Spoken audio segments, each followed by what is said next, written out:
Hi అండి, నేను మీ Shilpa Vinay. Welcome to Vinsy kitchen. ఇప్పుడు అన్ని పండుగ రోజులే కదండి, ఇంట్లో కొబ్బరి ఎక్కువగా ఉంటుంది కదా. మీరు కొబ్బరి లడ్డూలు చేయాలనుకుంటే ఈసారి ఈ పద్ధతిలో చేసి చూడండి. కొబ్బరి లడ్డూలు చాలా రుచిగా ఉంటాయి, సాఫ్ట్గా, చాలా టేస్టీగా ఉంటాయి.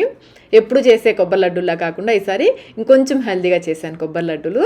మరి ఇంకెందుకు ఆలస్యం, ఈ కొబ్బరి లడ్డూలు ఎలా చేశానో మీరు చూసేయండి. ఇక్కడ నేను మీడియం సైజ్ కొబ్బరికాయ ఒకటి తీసుకున్నాను.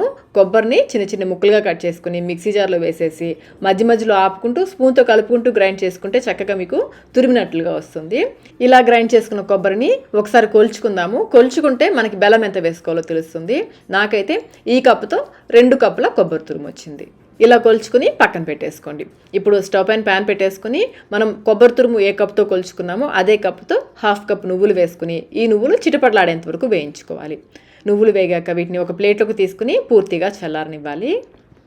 ఇప్పుడు ప్యాన్లో మనం కొలిచి పెట్టుకున్న 2 కప్పుల కొబ్బరి తురుము ఉంది కదా, అది వేసేసుకోవాలి. అలాగే 1 కప్పు బెల్లం తురుము వేసుకోవాలి.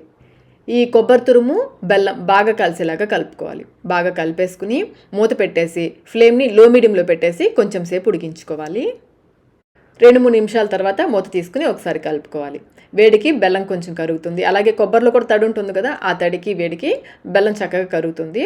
ఒకసారి బాగా కలిపేసుకుని మళ్ళీ మూత పెట్టేసి ఉడికించుకోవాలి. ఇలా మూత పెట్టి ఉడికించడం వల్ల బెల్లం త్వరగా కరుగుతుంది. ఇది ఉడుకుతూ ఉంటుంది. మనం నువ్వులు గ్రైండ్ చేసుకుందాము. నువ్వులు పూర్తిగా చల్లారిన తర్వాతనే మిక్సీ జార్లో వేసుకుని గ్రైండ్ చేసుకోవాలి. దీంతో పాటుగా 3 యాలకులు కూడా వేసేసుకుని మధ్య మధ్యలో ఆపుకుంటూ గ్రైండ్ చేసుకోవాలి. ఇలా పొడి పొడిగా గ్రైండ్ చేసుకుని పక్కన పెట్టేసుకోండి.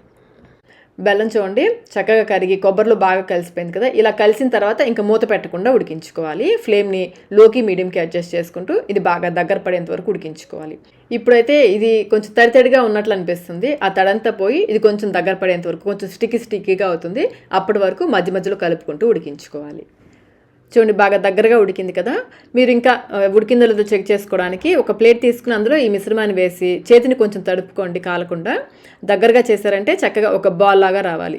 ఇలా వచ్చింది అంటే కరెక్ట్గా ఉడికినట్లే. ఈ విధంగా ఉడికించుకోవాలి. ఇలా ఉడికించేసుకొని మనం గ్రైండ్ చేసి పెట్టుకున్న నువ్వుల పొడి ఉంది కదా, అది వేసేసుకోవాలి.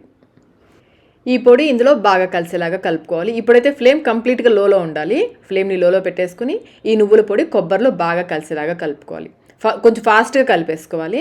ఇలా బాగా కలిపేసుకుని వెంటనే ఈ మిశ్రమాన్ని ఒక ప్లేట్లోకి తీసేసుకోవాలి. ప్లేట్కి నెయ్యి రాయాల్సిన అవసరం లేదు, ప్లేట్కి ఏమీ అంటుకోదు. ఈ మిశ్రమం అంతా వేసేసుకుని కొంచెం వెడల్పుగా చేసేసి కొంచెం ఆరనివ్వండి. 1 నిమిషం పాటు, ఎక్కువసేపు అవసరం లేదు, 1 నిమిషం పాటు ఆరనిచ్చేసి కొంచెం ఈ మిశ్రమాన్ని కొంచెం పక్కకి తీసేసుకుని బాల్లాగా చేసుకుని లడ్డూలు చేసేసుకోవడమే. ఇదేమి మరీ వేడిగా ఉండదండి. వెంటనే 1 నిమిషం పాటు ఆగేసి వెంటనే లడ్డూలు చేసేసుకోవడమే. మీకు లడ్డూలు ఏ సైజు కావాలో దానికి తగ్గట్టుగా మిశ్రమాన్ని తీసేసుకుని లడ్డూలు చేసేసుకోవడమే. చూడండి చక్కగా మనకి లడ్డు వచ్చేసింది కదా. ఇదే విధంగా మిగిలిన లడ్డూలన్నీ చేసుకోవాలి. అచ్చంగా కొబ్బరి లడ్డూలు కాకుండా ఈసారి ఈ విధంగా నువ్వులు వేసి చేశానండి. నువ్వుల్లో కాల్షియం, ఐరన్ ఎక్కువగా ఉంటుంది కదా, కొంచెం హెల్తీగా ఈ విధంగా చేశాను.